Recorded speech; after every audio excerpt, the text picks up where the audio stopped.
On a tous été très contents, notamment par le guide Santos qui nous avait fait pendant 10 jours tout le voyage dans le sud d'Ipes dans son 4x4, où l'organisation logistique, des repas, des hébergements, des visites, ils étaient vraiment à notre écoute. On a eu quelques petits problèmes là pour les régler, vraiment c'était super bien organisé, c'était des personnes en qui on pouvait avoir confiance, qui connaissaient très bien leur métier et qui maîtrisaient à peu près, on avait l'impression, tous les éléments qui gravitaient autour d'eux.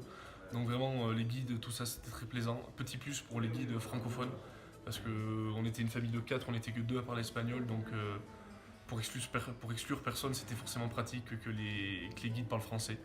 Et donc voilà, à ce niveau-là aussi, c'était très agréable. On a commencé par la ville de Sucré, qui est une ville magnifique, moi j'ai vraiment aimé. Le centre colonial, c'est très joli, puis les abords montagnards aussi, les possibilités de randonnée qu'on a pu faire et tout, c'était vraiment très agréable. Puis après, on a fait un parcours dit un peu plus classique dans le sud d'Ipes, où là on est parti de Rio Seco, en passant par Guadalupe ou à San Pablo de Lipes, où là la diversité des paysages c'était exceptionnel. C'était vraiment très beau, le fait qu'il y ait beaucoup de minéraux dans les roches, qu'ils aient des couleurs différentes, en fait ça nous a vraiment bluffé. C'était des conditions de voyage qui étaient assez dures quand même, notamment dans les hébergements qu'on a vécu chez l'habitant, mais bon c'était aussi super intéressant déjà d'être au contact de ces gens-là qui vivent toute leur vie en Bolivie, toute leur vie dans ces villages, qui sont bergers, paysans, qui cultivent la terre. Donc c'était un voyage assez dur, mais vraiment le jeu en valait la chandelle parce que les paysages étaient c'était exceptionnel. Moi, ce qui m'a vraiment marqué, c'était surtout la région de Rio Seco, l'entrée dans le sud d'Ipes, où là les montagnes étaient magnifiques.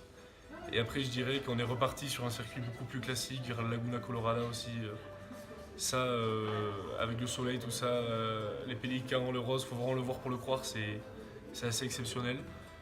Puis après, on est reparti aussi vers La Paz, qui est une ville en soi, je l'ai trouvé très très impressionnante par sa stature, avec toutes les habitations en flanc de montagne et tout. Et après, le lac Titicaca, c'est impressionnant, c'est une étendue d'eau en fait sur le bateau, on a l'impression d'être sur la mer, c'est vraiment hyper agréable et tout ça. En plus, on a vraiment été bien loti, bien organisé par Taki, tout ça a été super bien fait, évidemment, on n'est pas déçus. Et le mot de la fin, donc on recommande Taki Voyage qui nous a organisé un super séjour. La Bolivie, c'est peut-être pas la première destination à laquelle on pense, mais c'est vraiment un pays magnifique.